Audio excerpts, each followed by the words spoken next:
এবার প্রায় অনেক দিন গ্যাপ দেওয়ার পরে আজকে একটা ভিডিও নিয়ে আসলাম নতুন বছরের। আজ প্রথম ভিডিও। নতুন বছর চলে আসলো, দেখতে দেখতে কিন্তু 2টা মাস চলে যাচ্ছে, অথচ আমি কিন্তু ভিডিও করতে পারিনি, এতটা ঝামেলায় ছিলাম। হ্যালো এভরিওয়ান, আসসালামু আলাইকুম। কেমন আছেন সবাই? আমি মম রিয়া বলছি ঢাকা উত্তরে থেকে। আই হোপ সবাই খুব ভালো আছেন। Welcome back to my channel. নতুন একটা ভিডিওতে সবাইকে ওয়েলকাম করছি। অনেক দিন হচ্ছে কারোর সাথেই আমার যোগাযোগ নেই। আসলে ভিডিও না দিলে কারোর সাথে যোগাযোগও থাকে না, আর এতটা ঝামেলার কারণে কারো ভিডিও দেখা হয়ে উঠছিল না আমার। পরেও কিছু কিছু আছে আমার প্রিয় মানুষ যারা বারবার করে বলছে যে ভিডিও দাও আপু দাও, সপ্তাহে একটা করে হলেও দাও। আসলে ওই যে ভিডিওতে গ্যাপ দিলে কিন্তু সপ্তাহে কেন মাসেও কিন্তু ভিডিও দেওয়া যায় না। আর এগুলো যখন ভিডিও দেওয়া হয় তখন কিন্তু অটোমেটিক্যালি কেমনভাবে হয়ে যায় ভিডিওটা দেওয়া। তো আজকে কোনো কাজের সিরিয়ালিটি নাই, তো নাস্তা বানানো কমপ্লিট হয়ে গিয়েছে। তো একটু কিছু ডাইনিং টেবিলে ক্লিন করে নিচ্ছে এগুলো। তো এগুলো কিন্তু ধুলাবাড়িতে অনেক পড়েছে, আর ভিডিও করলে কিন্তু রেগুলার এগুলো ক্লিন করা হয়, আর ভিডিও না করলে কিন্তু দেখা যায় যে 4-5 দিনেও অনেক সময় হাত দেওয়া হয় না, এমন অবস্থা।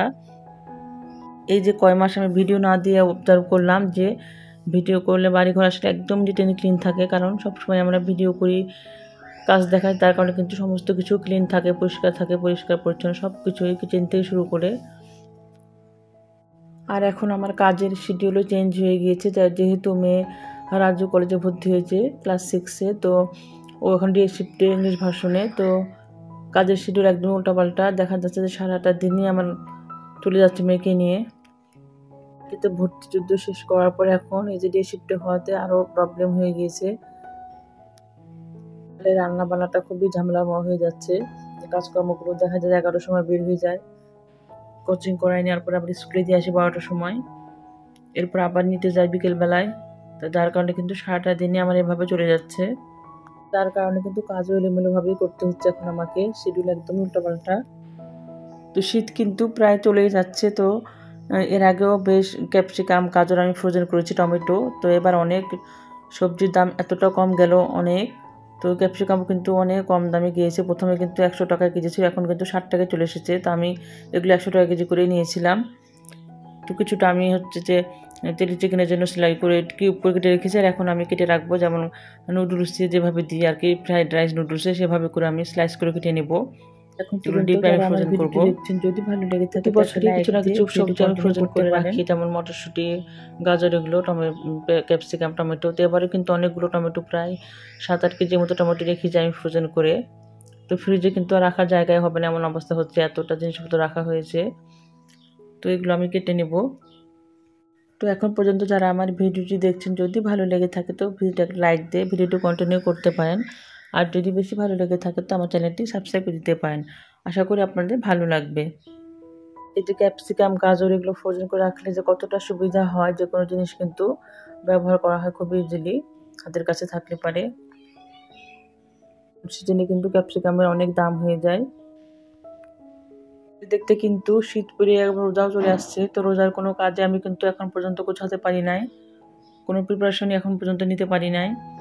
মাঝখানে আমার কিন্তু জ্বর এসেছিল, যে চিকুনগুনিয়া জ্বর যেটা বলে। তো এতটাই ব্যথা ছিল, যেমন হাতে মোড়ানো যাচ্ছিল, হাত পায়ে আঙ্গুল এগুলোতে এতটা ব্যথা, এখনো পুরাটা সারে নাই। তো যার কারণে কিন্তু কাজকর্ম কিছুটাই করতে পারছিলাম না, এত ব্যথা ছিল। এখনো পুরোপুরি সারে নাই, একটু কমেছে আর কি। যেহেতু কোনো মতো চলাফেরা চলছে, এরকম করছি, টুকটাক কাজগুলো করে নিচ্ছে, কিন্তু হিউজ পরিমাণ কাজ সেটা কিন্তু এখনো করতে পারছি না।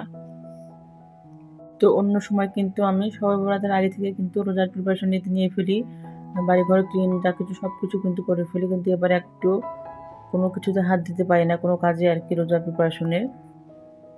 তো শারীরিক অসুস্থতা আছে, তারপরে কিন্তু ওই যে মেয়ের স্কুলের যে শিফট, এটা কিন্তু আমি আমার মেয়ে দুজনে কিন্তু এখন পর্যন্ত অ্যাডজাস্ট করতে পারি না, যার কারণে কিন্তু কাজের শিডিউলও সেভাবে গোছাতে পারি না, যে অ্যাডজাস্ট করে যে নিয়মিত করে ফেলবো, সেটা হচ্ছে না, কোনো তালি পাচ্ছি না কাজকর্মে কোনো কিছুতে আর কি।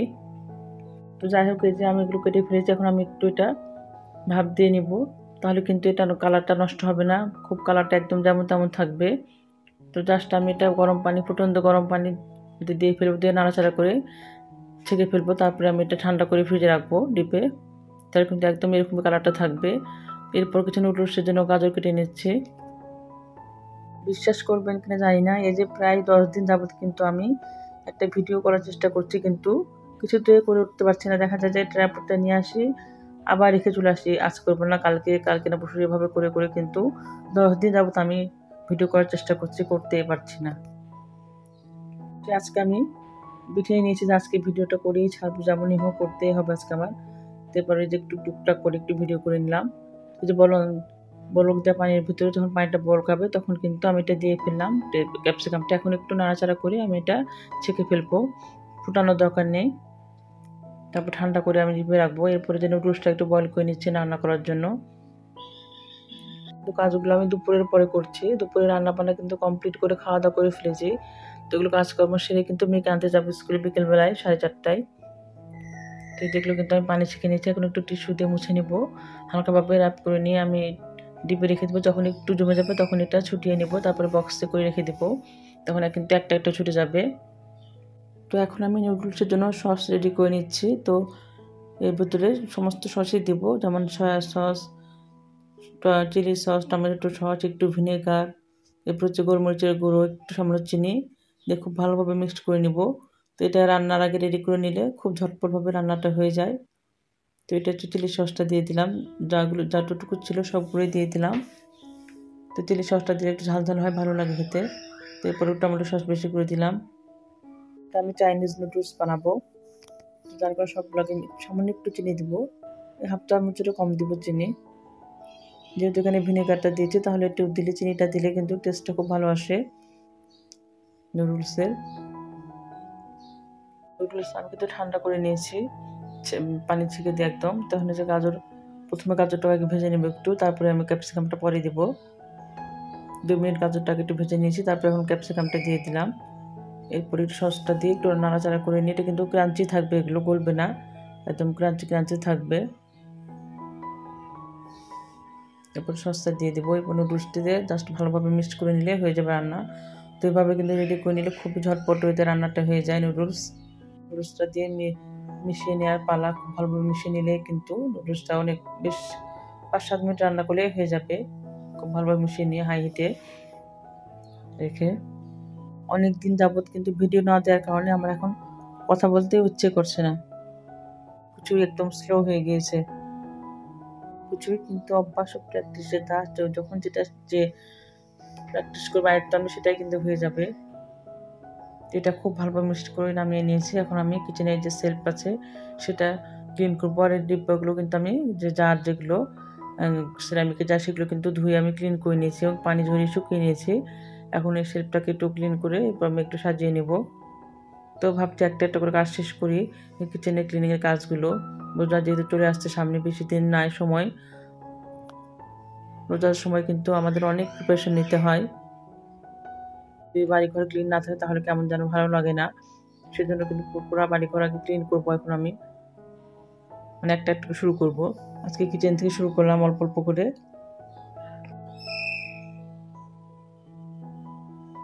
আমার কিচেনে কিন্তু জারগুলো সেভাবে এত কালি হয় না, জাস্ট একটু ধুলাবালি পড়ে আর কি। এই পাশটায় গ্যাসের কিন্তু তেল যে ভাব যেটা, সেটাও কিন্তু হয় না আমার এই পাশে। কিচেনের এই শেল্ফের জায়গায় একটু গ্যাসের চিটচিটে আসে না। তো যার কারণে কিন্তু সাদা এগুলো আমি রাখতে পারি, নষ্ট নোংরা হয় না। হালকাভাবে কিন্তু ধুলাবালি পরে সেটা মুছে নিলে হয়, আর মাসে একবার করে ক্লিন করলেই হয়ে যায় এই যে জারগুলো। এই যে কাজের শিডিউল আমার চেঞ্জ হয়েছে, আগে যেগুলো কাজ সকালে করতাম সেগুলো এখন আমাকে দুপুরে পরে করতে হচ্ছে। তো যেগুলো ক্লিন করে এরপর মেয়েকে যাবো আনতে। নুডলসটা কিন্তু রান্না করে নিয়েছি, তারপরে কিন্তু মেয়েকে আনতে যাবো বিকেল টাইমে। তো এখন কিন্তু আমার দুপুরে আর রেস্ট নেওয়া হয় না, যে একটু রেস্ট নেবো সেটাও কিন্তু হয় না। আগে যেমন হতো এখন কিন্তু আর তা হয় না, সারাদিনে দেখা যাচ্ছে ব্যস্ত থাকতে হয়। মেয়েদেরকে স্কুল কোচিং এগুলো আনা নেওয়া করা যে কি কষ্ট যারা করে, কিন্তু তারাই কিন্তু জানে যে কি যে কষ্ট। এরপরে কিন্তু আমার কাছে স্কুল কোচিং সবই কাছে, কিন্তু তারপরে কিন্তু কষ্ট হয়। খুব একটা দূরে না, ওয়াকিং ডিস্টেন্স, হেঁটে যাওয়া যায়। তো আমি এগুলো জারগুলো একটু গুছিয়ে নিচ্ছি, শুকিয়ে নিয়েছি, পানি শুকিয়ে গেছে। যেগুলো জার ছিল সেগুলো সেভাবে ভরে সাজিয়ে নিচ্ছি আমি কিচেন শেলফটাকে। আমাদের রোজার সময় স্কুলটা বন্ধ থাকবে, যাক শান্তি হবে। এরপর দেখছি না, কালকে শুনছি নাকি স্কুলটা খোলা থাকবে বেশ কিছুদিন রোজার মধ্যে। তাহলে কি যে অবস্থা হবে, বিকেল টাইমে রোজার সময় স্কুল। কীভাবে যে সময় চলে যাচ্ছে, দেখা যায় যে স্কুলে দিয়ে আসতে না আসতে আবার নিয়ে আসার সময় হয়ে যাচ্ছে। এমনভাবে সময় চলে যাচ্ছে, কোনো কাজেরই তাল পাওয়া যাচ্ছে না। এমন অবস্থা হচ্ছে আমার ২ মাস যাবৎ।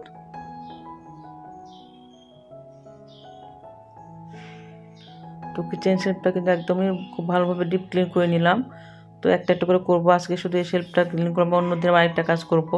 তো একদিনে তো সম্ভব হবে না সবকিছু ক্লিন করা, তো একটা, একটা করে নিব। দেখা যাক কতদিনে কি করতে পারি। তবে আগের মতো যে করতে পারবো সেটা কিন্তু আর বলতে পারছি না যে আগের মতো সেভাবে করতে পারবো। মনে হয় না তা পারবো। তো আমার কিচেন ক্যাবিনেটটা ক্লিন অবশ্যই করতে হবে, জরুরি। কারণ কিচেন ক্যাবিনেট অনেক দিন হয়েছে ক্লিন করি নাই। ধুলাবালি এখন তো শীতের সিজনে যা ধুলাবালি গেল বাসায়, এতটা ধুলাবালি, কি পরিমাণে ধুলাবালি আসে। তো যার কারণে কিন্তু সমস্ত জিনিসই ধুলাবালিতে নোংরা হয়ে আছে। মুছলেও কিন্তু যায় না ডিপ ক্লিন না করা পর্যন্ত। তো এই ক্যাবিনেটটা একদিন হাত দিতে হবে আমার। তো কিচেনে আমার বেশি কাজ, দেখা যায় যে পরিষ্কার পরিচ্ছন্ন করার কিচেনে কাজ বেশি আছে অন্য রুমের চেয়ে। অন্য রুম তো তাও আছে ক্লিন, কারণ কিচেনটাই কিন্তু বেশি নোংরা হয়। তো দেখি কতদূর কি করতে পারি। তো আজ এ পর্যন্ত। আল্লাহ হাফিজ। আসসালামু আলাইকুম।